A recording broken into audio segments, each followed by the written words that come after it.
Hi, welcome back to Kiss and Tell Marketing Podcast. And we're here today with Dr. Ian Kerner. And Ian is a licensed mental health and family therapist. He's also a correspondent for relationships on CNN, and he's the author of She Comes First. Let me see if I can get this in there. There it is.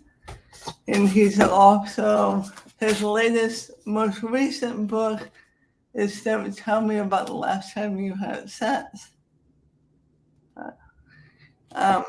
Both of them can be found on Amazon.com.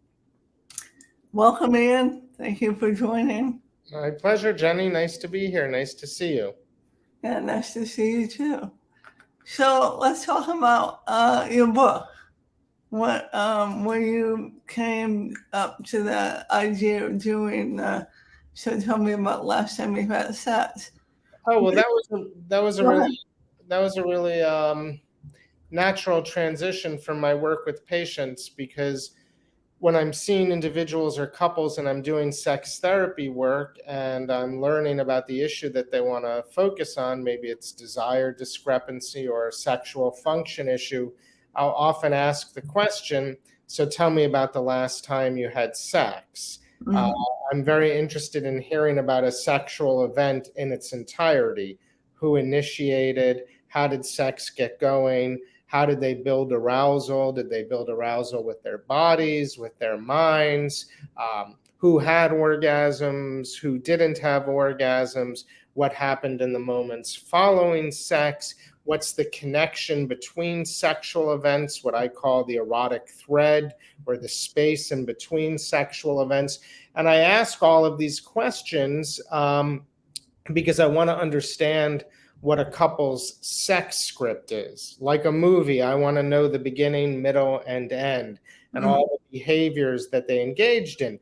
Because very often, when you're looking at a sexual event and you're looking at the sex script, you can see where a couple is experiencing a problem and why, and you can start to fix or edit the sex script, so to speak. So the question, so tell me about the last time you had sex, is very much the way I work with patients who are sitting with me in my office.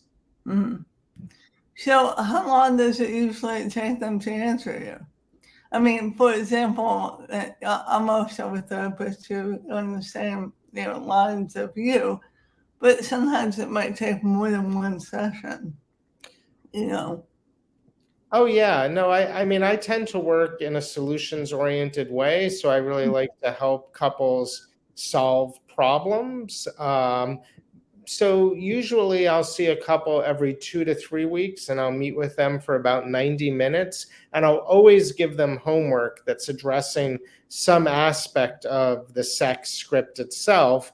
And then they'll come back 2 or 3 weeks later and talk about the homework. And we'll keep working on trying to get a sex script that supports having mutually pleasurable sex together. And I would say most couples require about a half a dozen sessions. I don't think that this has to be intensive, long-term, week after week work. I think you can get a lot done quickly. Yeah, solution-based, it's right, you're focusing on what the presenting issue is. It's not necessarily going deep into the past. So, well, the past is relevant as it is affecting what's happening in the present. So I don't believe in doing an exhaustive sexual history and learning every person's full history. But sometimes, for example, if you're dealing with a guy who has erectile dysfunction, what was the origin incident, especially if it's psychological ED? That would be a historically relevant detail to help work on the issue in the present. So history matters. It's just, where is it relevant? So I'm curious, do you have a little more pressure on you than most therapists because of the fact you're known in the public eye? do you feel like there's more that people might expect quicker results or not? No, actually, it's a big advantage being in the public eye because couples are coming in ready to talk about sex, and I don't have to deal with as much avoidance of the topic as I might if if I was coming in just to work with a couple, and do couples therapy. I know that they're coming in to deal with sex. They know that they're coming in to deal with sex, and so we can get into it very quickly. So it helps. I don't think it puts pressure. I don't feel a pressure to operate quickly. I do operate quickly. It's just the way I like to work. I like to dig right in and make sex front and center. I don't want to avoid the topic or walk around it. But sometimes people require longer term therapy, and sometimes couples are disappointed nonetheless if they don't get the results that they want. Mm. Do you have people resistant to anything that you suggest? Like they have a preconceived notion of what they expect? Yeah. I mean, for example, in building a sex script, I think a lot about outer course based behaviors. I think a lot about sexually connecting above the neck, above the waist. I think about manual stimulation. I think about oral sex. And for a lot of couples, especially heterosexual couples, they still organize a sexual event around intercourse.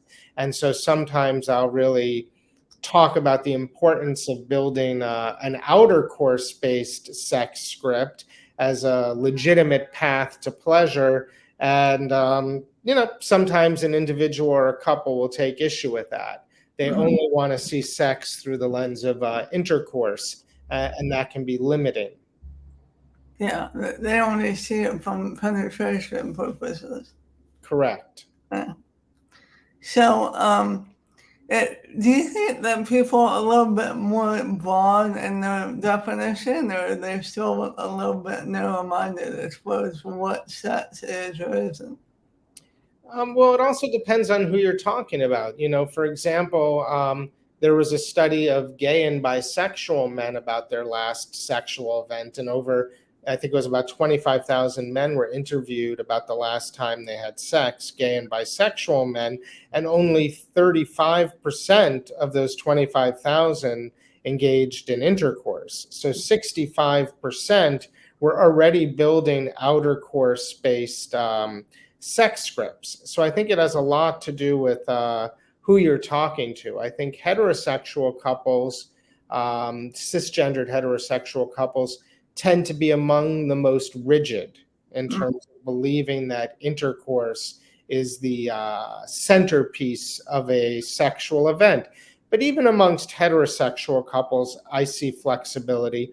More and more women are bringing their vibrators with them to sex. More and more men are understanding the importance of clitoral stimulation. More and more couples are open to the idea of watching pornography together. Specifically, I like to recommend ethical porn. So I do think that people are in general a little more thinking a little more broadly about sex and what constitutes sex than they might have in the past. What do you think has helped change that? What do I think has helped change that? I think that over the years, sex has sort of evolved into a wellness category. And I think people understand the importance of sexuality in their own existential journeys of life. And people are a little less bound by shame and are willing to self-advocate for themselves more. And so I think we see in the news and in the media, sexual health really emerging as a form of wellness and being an important part of life. Sometimes, though, in the news, since you mentioned that, there's a resistance, at least from the social media standpoint of it, that there's a lopsidedness about talking about sex. And, some say It's because when the internet started, porn itself used it as a gateway. And so they manipulated the internet to their advantage. So porn and sex Well, came, I think if you're looking at advertising-based porn like Pornhub, I don't really recommend that as a place to go to. I recommend ethical porn, which is made by directors who care about the product and actors who care, and there's a lot of consent. But when you're just looking at advertising-based free porn, it is SEO driven, it's search engine optimized, and it tends to become a self-feeding cycle. What's being recommended is what's watched, which is what's being recommended, and it tends to become extremely limiting. We've also always lived in a media landscape where people are more comfortable talking about male sexuality than female sexuality. I wrote a book called She Comes First, which was published about 20 years ago. And even back then, the title was considered somewhat scandalous because it was about female sexuality. So I definitely think, and certainly we are seeing a conservative backlash against different sexual identities. So I think on the whole, there's maybe more of a level of sex positivity, but there's certainly resistance and places where we're moving backwards, not forwards. Mm-hmm.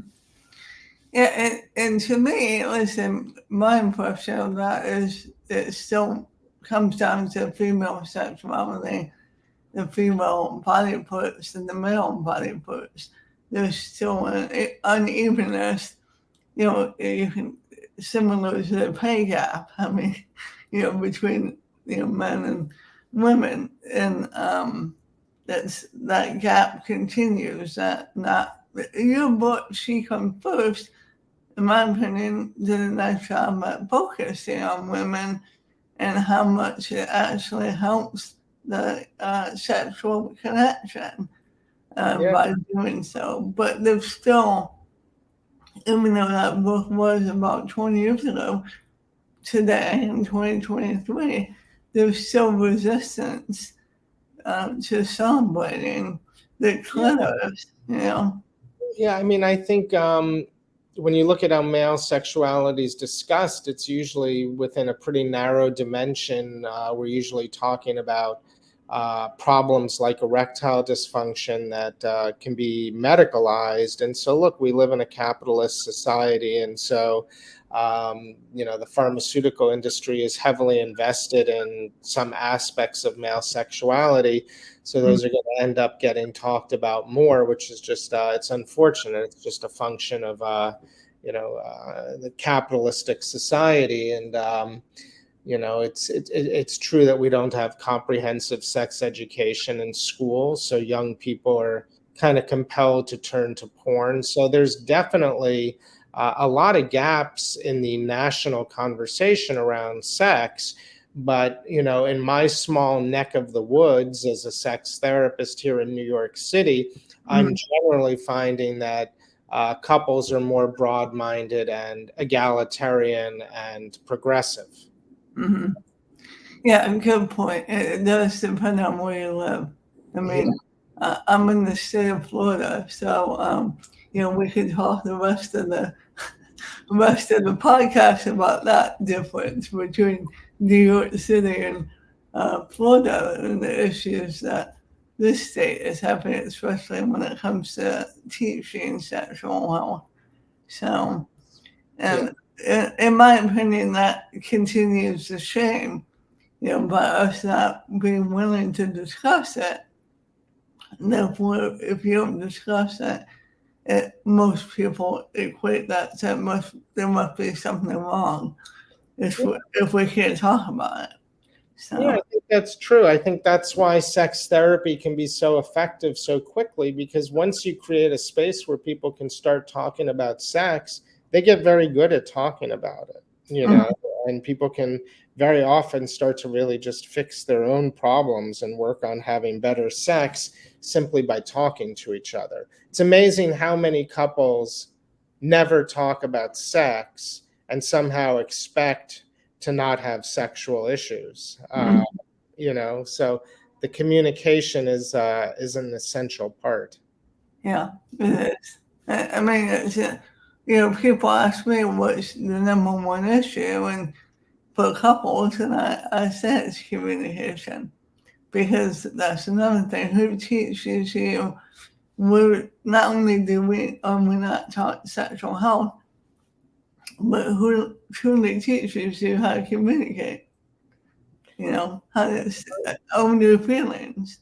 That's right. I mean, that's why I wrote She Comes First, which was I grew up with my own sexual hangups and issues, but it was an incredibly sex avoidant culture, and there was no dialogue and no place where I could go for help or to get answers. There was no internet, so I grew up with a lot of shame and silent desperation.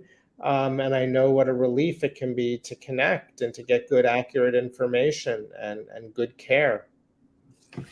Yeah, and on top of that, adding to what you're saying, and teaching people to discern, between the two, because you can hear, people listen and watch this podcast, and they can listen to us, but do they have the ability to discern what you and I are saying and take what they need from it, and know what they don't need, and that's a skill in itself, at the same time. Because, go ahead. No, I agree. That's a good point. So, like, for example, pharmaceutical companies, yes, they weren't pushed to the max. So, and understandably, because you're right, for capitalist reasons. But when that happens, and the male patients, and seeing the urologist prior to prescribing Viagra needs to ask a little bit more questions. Like, what have you tried therapy before I give you Viagra? And it's not always about a pill. No, I mean, the pill, I mean, with sex therapy, you want to take a combination therapy approach. So you want to look at biological factors and psychological factors and relational factors. And there's definitely a strong role for medication. It's just that, specifically, with some of the erectile medications, people aren't really using them properly or aren't using them in combination with communication and other sort of behavioral interventions. So it's just one leg of the stool, really. You need the other two legs. Right. Yeah, it's part of the process, and relying on the pill to do it all. And the same thing with attending therapy. You and I can both agree, or not. You can tell me what you think after I say this. But when you sit there in the session for the 90 minutes with you, or however long at my session, it's that session and what you do away from the session. The session doesn't solve it. It's how you act afterward. Yeah, I mean, I think that's why I take a very action-oriented approach to sex, and I think about it as an event that unfolds, and I want to help people create positive sexual events. And it's also why I wait 2 to 3 weeks in between sessions, because the homework is incredibly important. If people aren't bringing in new data, then all I can do is talk about the same thing over and over again. Right. So we have to keep the ball in motion. Have you ever had people return? Like, for example, they've seen you at the 6 weeks or 3 months that you've seen them, and then they come back a year saying about the same thing? Absolutely. Sometimes people stop coming before an issue is resolved, and sometimes there's a good reason for that. Sometimes people are in new relationships and one partner will come back in a new relationship. Sometimes couples come back and they had been making some progress, but then they sort of regressed back to the same position. So I absolutely I see people recurrently over years. Most of the couples I've worked with, I feel like I've seen in different phases of the life cycle.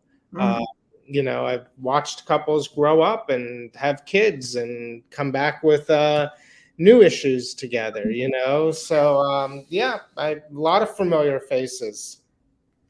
So, when we were just talking about the communication, I wanted to add the part about, being vulnerable too, that sex is a vulnerable state of being.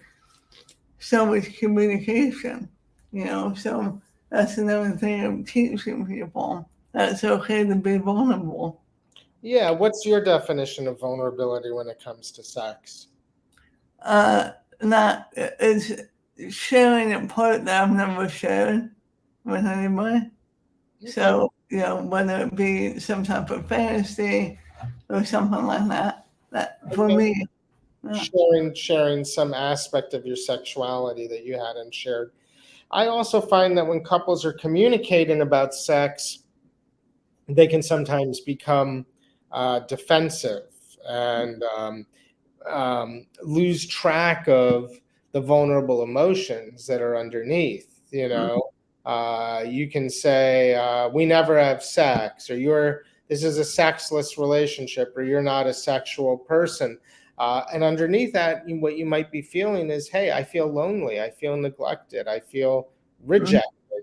So it's also important when I think about vulnerability in sex to allow yourself to be emotionally authentic and honest. mm, yeah, I agree with you. Do you have any funny stories to share? Like just outland anybody would hear it and laugh type of thing. I don't know. Why don't you tell me a funny story and maybe you'll inspire one in me? Um, I mean, sex is funny. I Yeah. mean, sex is kind of ridiculous sometimes, and there's definitely room for humor. But uh, I'm trying to think out loud. No, I mean, most of the time, people are taking their issues pretty seriously, and I'm taking them pretty seriously. I'd have to think a little bit to come up with a funny story Yeah. without feeling like I'm making fun of a patient. Right. No, I didn't want you to make fun of anybody, but just something that when you heard it, you laughed, sex wise type of thing. Let me see, maybe I'll come up with something by the end of the show. Okay. For me, I mean, this is just personal, but and only because my dissertation was on the fallacy of the G spot. So anytime the G spot comes up for me, that I'm laughing because to me it just I understand why it continues, because now all the professional will agree that it's a part of the clitoris Hmm. because of how big the clitoris is in its range. However, there is, in my opinion, I have to support my dissertation, that there is no G spot. So when I keep hearing that I laugh usually, and so, but Yeah. I that's mean, just I'd say me. a funny story involving myself would be, sometimes in my younger years, not lately, I would get involved with different companies that had products related to sexual health. And for example, I was doing some work with KY, and they were creating a warming lubricant, that you put on the vulva, and it creates supposedly a tingling, warming sensation. And I was asked to endorse these products. And of course, to endorse them, you have to try them yourself. I'm not going to endorse Right. something that I don't believe in. And I remember using this one particular warming product with my wife, and uh, I think the comment was, "Holy shit, my vagina's going nuclear," or something. Yeah. Like, so that was like warming and not necessarily the most positive way. It's sort of like, what did you just put on me? My vagina's going nuclear. Right. So that, I hope that's a little bit on the humorous side. Yeah, it is. Yeah. But it goes back to also, for female's sake, we're looking for the quick solution, for her to have an orgasm. Even though, majorly speaking, for both sexes, male, female, or at least the ones that have a penis and a vulva, clitoris, something like that. I'll put it that way. I don't want to mess up on all the terms. But majorly speaking, the average time for both is 4 minutes when it's solo play. That's right. So, more similar than different. Yeah. I mean, hopefully, though, we can allocate more than 4 minutes to partnered sex. Right. It's nice to simmer and to percolate and to engage in just all the positive connections that come from sex and intimacy. Yeah, like we were saying earlier, broaden the definition of it. It's not just about penetration. Yep. It's about the human connection. Yep. Being connected to your partner, whomever that may be. So. Yeah, we're definitely on the same page. Mm-hmm. And sometimes I think people forget it's not just about having an orgasm. So. But orgasms are nice. I think sometimes sex therapists downplay orgasm too much. You hear a lot of, if you actually try and tell a patient, hey, don't worry about orgasm so much, or maybe orgasm isn't the most important part of sex, or don't focus on the orgasm. They may agree, but most people enjoy orgasms. Right. And so I think within our industry of sex therapy, sometimes we minimize, the importance of orgasm, especially in women. I think it can be much more assumed that men are going to have orgasms during sex and that women might not have orgasms during sex. And sometimes that becomes assumed, but women enjoy having orgasms just as much as men. We all enjoy them. They're fun. Yeah. They feel good. Yeah, they do. I mean, for anybody who's had an orgasm, they would agree with you. For someone who has it, they would just be sitting here shaking their head. I don't know what you're talking about. Yeah, a lot of people come in with orgasm problems, and if you tell them, look, it's not so important, take the emphasis off of it, they're going to walk out of my office and say, the guy's not listening to what I'm saying. It's not listening to me. Right, because that's why they're in there. They want to know the feeling. Yeah, exactly.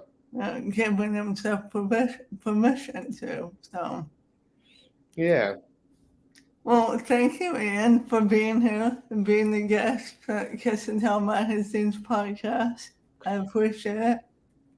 Dr. Jenny, you're very welcome. It was my pleasure. And hopefully we'll see each other soon. Sounds good. I'm around. Have a good rest of your day. And everybody don't forget to subscribe and buy Ian's books. They're worth it. Thank you very much. Appreciate that. Take care. Bye.